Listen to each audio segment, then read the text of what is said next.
On démarre avec les Gémeaux, hein, ils sont dominants jusqu'au 20.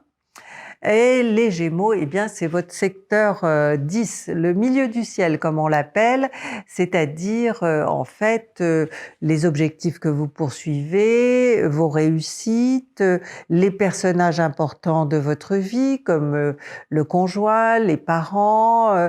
Voyez, il y a plusieurs significations. Le temps, hein, aussi, appartient à ce secteur. Donc si vous voulez, bon, je pense que vous allez avoir pas mal de choses sur le dos, hein, jusqu'au 20. Vous allez vous sentir responsable, vous allez peut-être faire assumer beaucoup de travail, le vôtre, et puis aussi peut-être celui de vos proches. Si vous avez des enfants qui passent des examens, par exemple, en tant que vierge, hein, vous êtes très accro au travail, donc vous ferez travailler vos enfants, vous serez même un peu trop sur leur dos.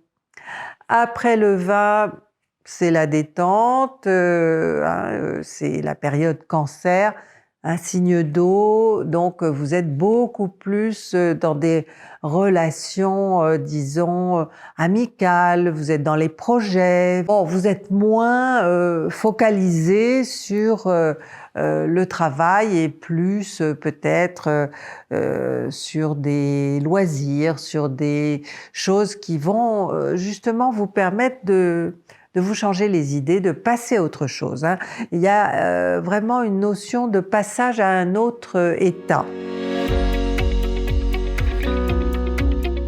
Du côté des activités, eh bien, bon, c'est un petit peu compliqué dans la mesure où Mars va occuper votre secteur 8. Alors souvent, on l'attribue à des crises, hein, ce secteur 8, mais il est aussi attribué à l'argent. Alors avec Mars, il faut se battre, hein, alors s'il s'agit d'argent, il faut réclamer, hein, il faut faire des pieds et des mains pour obtenir ce qu'on vous doit. Bon, alors ça concerne que le 3e décan, hein. Vous pouvez donc avoir une crise avec quelqu'un, hein, que ce soit quelqu'un de votre boulot ou quelqu'un de la famille, votre conjoint qui peut être jaloux, ou alors c'est vous qui allez être jaloux. Vous voyez, c'est un petit peu compliqué, hein. En revanche, donc après le 9, ce sera beaucoup moins compliqué. Mars va être en Taureau, donc vous allez démêler tout ça. C'est votre secteur 9, un secteur jupitérien, donc vous allez utiliser vos énergies de manière beaucoup plus positive que pendant la période où Mars était en Bélier. Franchement, bon, d'abord, vous prendrez votre temps pour faire les choses. Ensuite, vous serez vraiment voyez, focus, hein, sur ce que vous avez à faire. D'ailleurs, on pourrait vous confier des dossiers importants ou ou une mission, ou alors, c'est vous qui travaillerez davantage, peut-être pour gagner, hein, davantage. Du côté des amours, bien Vénus est en Gémeaux elle aussi, hein, 2e, 3e décan et jusqu'au 17, et il va lui arriver des aventures qui seront pas toujours agréables.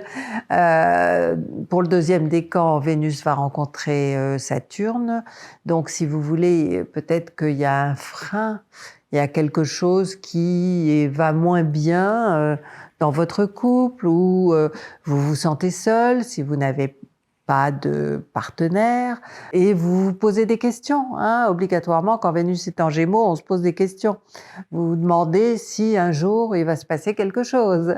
Bon, c'est très possible, peut-être pas tout de suite, mais si vous êtes un petit peu patient, Jupiter va venir mettre son grain de sel. Après le 17, eh bien évidemment, avec Vénus en Cancer, cette fois, il y aura de l'amitié, il y aura parfois de l'amitié amoureuse, ou alors vous allez revoir quelqu'un que vous avez connu quand vous étiez en vacances quelque part, ou enfin, il y a la notion de quelqu'un que vous connaissez déjà et qui peut susciter en vous des émotions.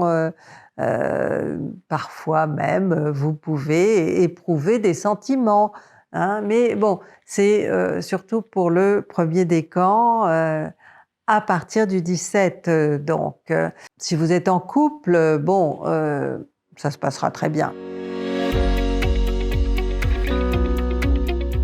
Le 4, le 15, le 22 et le 27, bon, ce sont les meilleures journées de ce mois. Tout d'abord pour atteindre l'un de vos objectifs, hein, c'est important. Vous y accorderez de l'importance en tout cas. Et ensuite pour justement la détente et puis vous tourner vers des activités un petit peu différentes. Si vous avez apprécié cette vidéo,